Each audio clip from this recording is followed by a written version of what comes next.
çmimi tavan apo marzha mbi fitimin në çmimin e naftës është bazuar në çmimin e një ditë përpara të sasive të derivateve të importuara. Dhe përderisa ka ngritje të çmimit në derivatet të importuara, lëviz edhe çmimi brenda tregut të brendshëm. Do të thotë, një blerës me shumicë, gjithsesi një importues me shumicë, mund ta ngrisë çmimin mbi çmimin e importuar vetëm 2 cent për litër.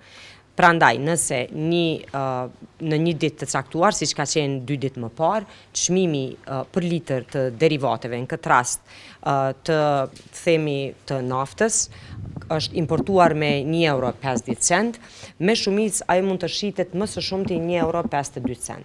Përderisa me pakicë shtohet edhe 12 cent mbi çmimin bazë, që do të shkojnë në €1.64. Reagimi im ditë më parë ka qenë i bazuar mbi çmimin e cili ishte një natë më parë, që është edhe i publikuar në postim.